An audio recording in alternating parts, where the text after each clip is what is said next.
सभी बड़ों को चर्च पर माधुन सभी का। रोहित ने बहुत बढ़िया पढ़ा। राजीव भैया मेरे साथ तो ऐसा हुआ, कौमी एकता पे बहुत बढ़िया कविता लिखी, बहुत शानदार, मतलब सब इकट्ठा हुआ, उसका तस्वीर खाने लगी। अब कोई सुनने तो तैयार नहीं, मेरी कविता बर्बाद हो गई कश्मीर खाने के चक्कर में। ऐसा होता है कई बार, और मैं इस बात से भी ज्यादा वो नहीं करता। लोग कई बार कहते हैं कांग्रेस के समय में कुछ नहीं हुआ, कुछ नहीं हुआ। मैं मतलब जब हकीकत जो है, कांग्रेस के समय में कुछ सर हुए, राजीव भैया हुए, सब लोग कांग्रेस की टाइम हो, मैं हुआ, ऐसा तो नहीं कह सकते ना कुछ नहीं हुआ। जो कह रहे हैं वो भी कांग्रेस के टाइम में होगा, ये नहीं कह सकते। और अभी एक दो लोग देखो, जैसे कह रहे थे उस टाइम किसी ने कुछ क्यों नहीं कहा। अभी रोहित कविता पढ़ रहे थे, एक दो लोग यहाँ से भी पलायन कर गए, तो उसी से रोहित भी शांत हो गए। ऐसी स्थिति उस टाइम में भी रही होगी। लोगों की मजबूरियां होती हैं, कुछ लोगों की अलग अलग। खैर चलिए, अभी कहते हैं अच्छी बातों पे तालियां इतनी ही बजती है। कई बार होता है लोगों को समझ में नहीं आती, बहुत देर में समझ में आती है। मुझे एक किस्सा याद आता है, एक व्यक्ति गया, हसन साहब थे, डॉक्टर के पास गए, बोले साहब ये टांग मेरी नीली पड़ रही है, एकदम से नीली नीली हो गई। तो डॉक्टर साहब बोले ओ हसन साहब जहर फैल रहा है। अच्छा अच्छा अच्छा, अब क्या होगा? बोले टांग काटनी पड़ेगी। टांग काटी, प्लास्टिक की टांग लगा दी। 2 दिन बाद फिर पहुंचे, बोले साहब दूसरी टांग भी नीली पड़ रही है। बोले ओ हसन साहब जहर बहुत तेजी से फैल रहा है, दूसरी टांग भी काटनी पड़ेगी। दोनों काट के प्लास्टिक की लगा दी। 2 दिन बाद फिर पहुंच गए हसन साहब, बोले साहब ये प्लास्टिक वाली भी नीली पड़ रही है। बोले ओ हसन साहब आप आया मर्च पकड़ने, आपकी लुंगी रंग छोड़ रही है। तो ऐसा कई बार हो जाता है। हिंदी को समर्पित ये कार्यक्रम है। मैं 4 पंक्तियां आप लोगों की इजाजत लेते हुए मां हिंदी के चरणों में रखना चाहता हूं। जो ईश्वर से मिला हमको वही वरदान है हिंदी, सहज सुंदर सरल निर्मल बड़ी आसान है हिंदी। जो ईश्वर से मिला हमको वही वरदान है हिंदी, सहज सुंदर सरल निर्मल बड़ी आसान है हिंदी। पढ़ो तुलसी को मीरा को कबीर खान को पढ़ना, पढ़ो तुलसी को मीरा को कबीर खान को पढ़ना, ये खुद ही जान जाओगे कि हिंदुस्तान है हिंदी। ये खुद ही जान जाओगे कि हिंदुस्तान है हिंदी। होता है कि हर भाषा जरूरी है। भाषा एक संप्रेषण का माध्यम है, और जैसे मैंने कहा हिंदी बहुत सरल है। एक जगह मैंने भैया कहा इस मुक्तक के बाद, मैंने कहा वैसे इंग्लिश भी इतनी हार्ड नहीं है, तो सामने से बोला नहीं इंग्लिश देसी ज्यादा हार्ड होती है। तो लोगों को अपना अपना समझना होता है कैसे क्या समझते हैं, काफी अपनी बात है।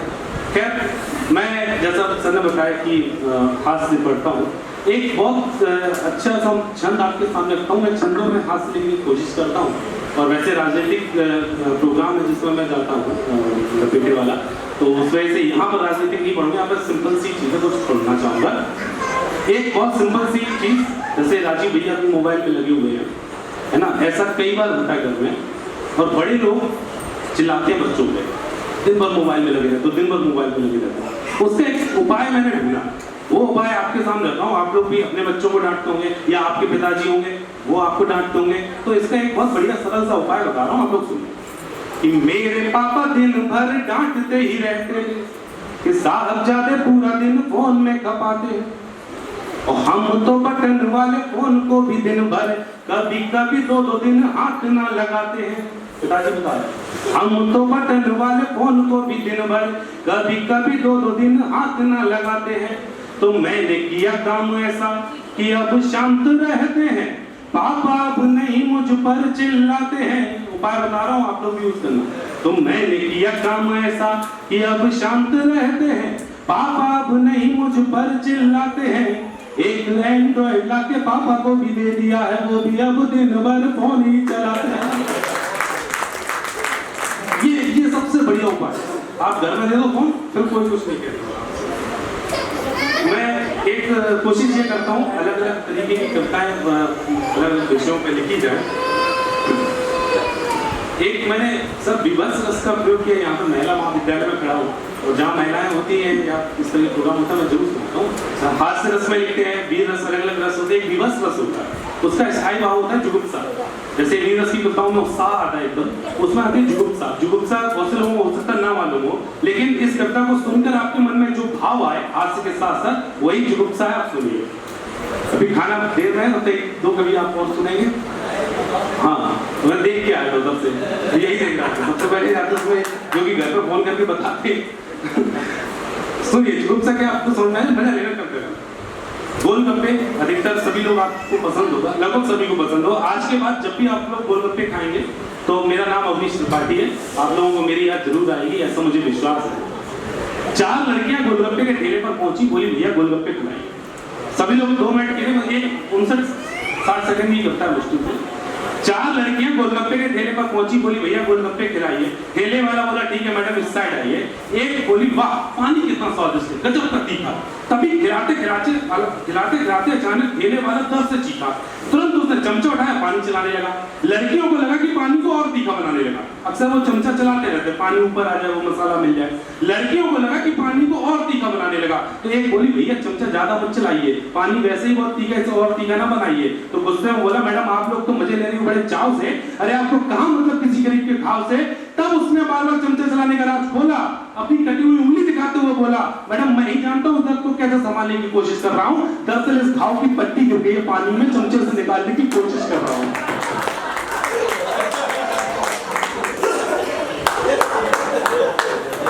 देखिए कविता क्या क्या काम कर सकती है, आपके मन में जो भाव आया यही जो उत्साह है। देखो देश में जो चल रहा है वो सबको देखते हुए एक बात रहती है। अभी चुनाव की बात हुई, देश में अलग अलग लोग ज्ञान दे रहे हैं। एक बाबाओं से रिलेटेड एक किस्सा मैं आपको बताता हूँ, आपको मजा आएगा। एक मेरा दोस्त मिला मुझे बस अड्डे में, अपने भाई को कहीं लेके यार, मैंने पूछा उससे भाई कहाँ जा रहे हो, बोले मेरा भाई ये है बीड़ी बहुत पीता है, इतनी पीता है इसके हाथ बांधने पड़ते हैं तब जाके मानता है। तो मैंने कैसे ले कहाँ जा रहे हो, बोले बाबा रामदेव के आश्रम में ले जा रहा हूँ, वहां पे सुना है कि योग से शायद इसकी बीड़ी की आदत छूट जाए। बोले अच्छी बात है। 2 महीने बाद मुझे मिला, मैंने पूछा भाई तुम्हारे भाई की बीड़ी की आदत छूटी? बोले यार बाबा रामदेव ने मरवा दिया। मैंने ऐसा क्या हो गया भाई, योग से अगर सही नहीं होती बीमारी तो साइड इफेक्ट भी नहीं है। बोले यार क्या बताएं, योग से उसकी बीड़ी की आदत तो नहीं छूटी, लेकिन उसका शरीर इतना लचीला हो गया है कि हाथ बांध दो तो पैर से बीड़ी पी लेता है।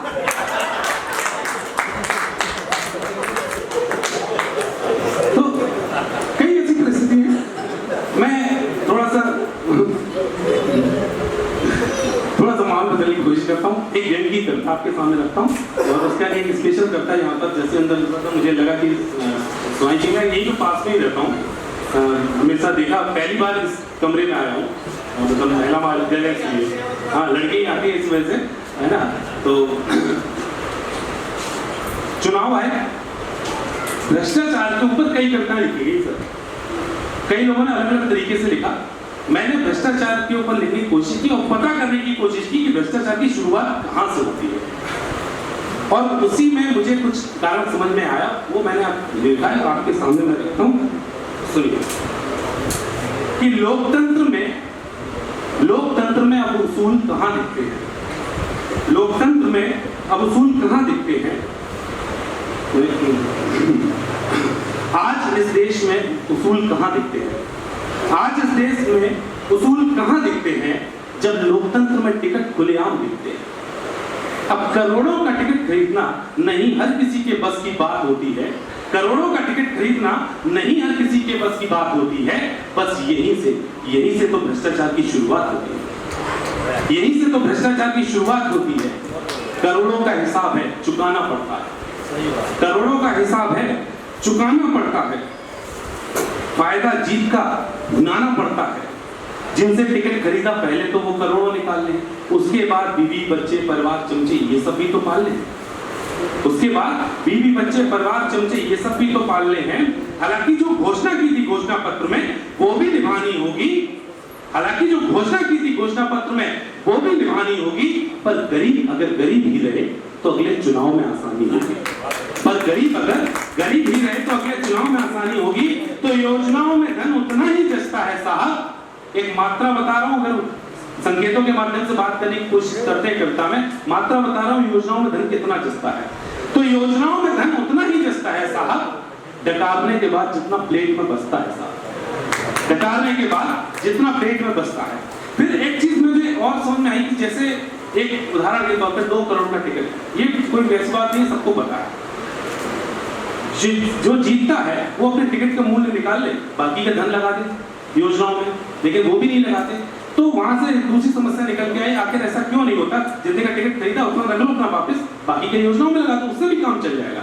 तब दूसरा कारण समझ में आया सुनिए कि आना फ्री, जाना फ्री, रहना फ्री, खाना फ्री, आना फ्री, रहना फ्री, जाना फ्री, खाना फ्री, यात्राएं हवाई फ्री, अस्पताल और दवाई free, phone free, toll free, तो आखिर टेंशन किस बात की है? और अगर राजनीति सेवा ही है तो फिर टेंशन किस बात की है? और अगर राजनीति सेवा ही है तो फिर टेंशन किस बात की है? क्या वजह है कि पैसे स्विस बैंकों में जमा कराते हैं, गरीबों के हिस्से का पैसा खुद ही बचा जाते हैं? क्या वजह है? पैसे स्विस बैंकों में जमा कराते हैं, गरीबों के हिस्से का पैसा खुद ही बचा जाते हैं। वजह मैं बताता हूं, आखिर पैसों को क्यों दबोचते हैं, किस बात की फिक्र है उन्हें, आखिर वो क्या सोचते हैं, और इस फिक्र का उनके हिसाब से क्या निवारण है? और यही निवारण ही तो भ्रष्टाचार का दूसरा कारण है। दूसरा कारण सुनिए, और यही निवारण ही तो भ्रष्टाचार का दूसरा कारण है कि गरीब जाए भाड़ में, गरीब जाए भाड़ में, पहले खुद का काम करना है और अगली बार के टिकट का भी तो इंतजाम करना है। गरीब जाए भाड़ में, पहले खुद का काम करना है और अगली बार के टिकट का भी तो इंतजाम करना है। और ऐसा नहीं है कि परेशान केवल महंगाई से हम ही, सबको महंगाई की चिंता है, उनकी चिंता थोड़ी सी अलग है। सुनिए कि गरीब जाए भाड़ में, पहले खुद का काम करना है, अगली बार के टिकट का भी तो इंतजाम करना है। योजनाओं में ही लगा दिया धन तो धन से हीन नहीं हो जाएगा। समस्या सुनना, योजनाओं में ही लगा दिया धन तो धन से हीन नहीं हो जाएगा। और 2 करोड़ वाले टिकट का मूल्य तब तक 3 नहीं हो जाएगा। सही बात। महंगाई की चिंता नहीं, 2 करोड़ वाले टिकट का मूल्य तब तक 3 नहीं हो जाएगा। लेकिन जैसे कहते हैं कि कविता समस्या लगती है, समाधान भी लगती है। कविता दूसरों की तरफ उंगली उठाती है तो अपनी तरफ भी प्रश्न करना जानती है। कुछ पंक्तियां सुनिए कि कटघरे में आपको और आपको भी खड़ा करता हूँ, ईमानदार हूँ इसलिए अपने आप को भी खड़ा करता हूँ। अस्पतालों में दवाई नहीं, स्कूलों में पढ़ाई नहीं, सड़कों पे सफाई नहीं, देती हमें दिखाई नहीं। अंतिम पंक्तियां पढ़ रहा हूँ इस कविता की, आपकी तालियां मांगूंगा कि अस्पतालों में दवाई नहीं, स्कूलों में पढ़ाई नहीं, सड़कों पे सफाई नहीं, देती हमें दिखाई नहीं, और रोते हैं हम बाद में कि आखिर हमारी सुनता कौन है। पर यह प्रश्न तो ये है कि ऐसे लोगों को आखिर चुनता कौन है, ऐसे लोगों को आखिर चुनता कौन है। और इसके बाद एक कविता मैं सिर्फ अपनी विधा से हटकर एक कविता मैंने लिखी थी, तो उस पर आशीर्वाद भी मिला। महिलाओं के लिए एक कविता मैं पढ़ना चाहूंगा। यहाँ पर महिला महाविद्यालय भी है और आदरणीय आप लोग भी सब बैठे हुए हैं। महिलाओं पर भी कई कविताएं आप लोगों सभी लोगों ने सुनी और लगभग हर कवि ने लिखा है। एक बहुत मतलब कॉमन सी एक बात है कविताओं में, तो आपने देखा होगा कि एक लाइन आती है कि महिलाओं को भवानी बन जाना चाहिए, दुर्गा बन जाना चाहिए, काली बन जाना चाहिए, कई कविताओं में। लेकिन मैंने जो सोचा कि क्या ये सलाह देने के बाद पुरुष वर्ग की जिम्मेदारी खत्म हो जाती है, उन्हें भी कुछ बनना चाहिए। आप उनसे कह रहे हैं भवानी बनिए, आप भी कुछ बनिए। कविता महिलाओं के लिए है, संबोधन पुरुषों के लिए। आप याद कीजिए गौरवों की सभा को, अगर किसी एक ने भी, इतने महारथी बैठे, किसी एक ने भी अगर खड़े होकर विरोध कर दिया होता तो शायद भगवान कृष्ण गिरधारी के आने की जरूरत ना पड़ती। कविता आप लोगों को महिलाओं के लिए समर्पित है, सीख अपने लिए, लड़कों के लिए, बाकी सभी माओ के लिए। सोए सिंहासन पड़े हुए, हर मोड़ दुशासन खड़े हुए, आते जाते घबराती है, आहट से भी डर जाती है, गिद्धों की नजरें पड़ती हैं, खुद ही खुद में वो लड़ती हैं। पांचाली करती चीत्कार, पांचाली करती चीत्कार, तो कौन सुने उसकी पुकार। पांचाली करती चीत्कार, तो कौन सुने उसकी पुकार। मत करो प्रतीक्षा ईश्वर की, खुद ही अवतारी बन जाओ, दुष्टों का कर दो सर्वनाश, अब तुम गिरधारी बन जाओ, अब तुम गिरधारी बन जाओ। सोए सिंहासन हुए। सबसे पहली समस्या दहेज हत्या से उठाता हूँ आपके सामने। कब तक लोग देंगे पैसों को अहमियत, शादी मंडियों में बेटे यूं ही बेच जाएंगे। कब तक लोग देंगे पैसों को अहमियत, शादी मंडियों में बेटे यूं ही बेच जाएंगे। और चाहते चढ़ावा है जो भारी भारी गहनों का, मर कर सोने की चिता पे क्या हो जाएंगे। खुद की जो बेटी को विदा पे देते शुभाशीष, वधुओं को जाने कब तक वो जलाएंगे। वधुओं को जाने कब तक वो जलाएंगे। और जाने कैसे भूल जाते हैं दहेज लालचिए कि संस्कार पैसों से खरीद नहीं पाएंगे। जाने कैसे भूल जाते हैं दहेज लालचिए कि संस्कार पैसों से खरीद नहीं पाएंगे।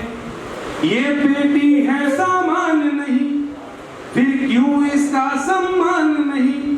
मत तोलो पैसों से इसको, तुम मत व्यापारी बन जाओ।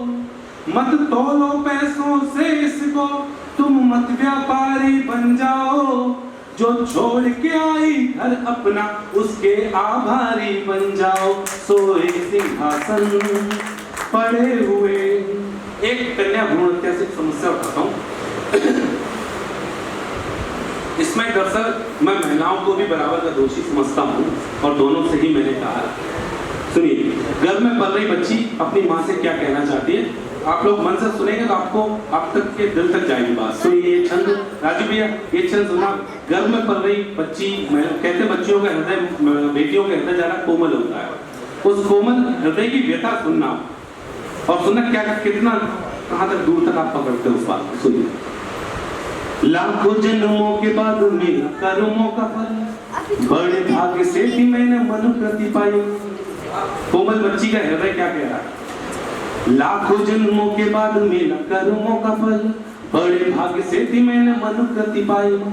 और फिर लगा भाग्य दुर्भाग्य में गया बदल, जब बेटा है या बेटी है पता लगाने आई माँ। जीवन मिले बिना ही मृत्यु द्वार पे खड़ी थी, जीवन मिले बिना ही मृत्यु द्वार पे खड़ी थी। दर्द हुआ इतना कि चीख भी ना पाई माँ। और सुना कितना कोमल हृदय बच्ची का। जीवन मिले बिना ही मृत्यु द्वार पे खड़ी थी, दर्द हुआ इतना कि चीख भी न पाई माँ। दर्द हुआ इतना कि चीख भी न पाई माँ। दर्द हुआ इतना कि चीख भी न पाई माँ। नानी ने तो दिया जन्म और तुमने मुझे मार दिया, मैं ना बच पाई पर आपको बधाई माँ। नानी ने तो दिया जन्म, तुमने मुझे मार दिया, मैं ना बच पाई पर आपको बधाई माँ। सुनकर रोता ये मन है, हत्यार कह दो तो कम है। नारी होकर नारी की तुम मत लाचारी बन जाओ, ना मोह में आकर बेटे के इतनी मत मारी बन जाओ। सोई सिंहासन। बहुत धन्यवाद, बहुत धन्यवाद।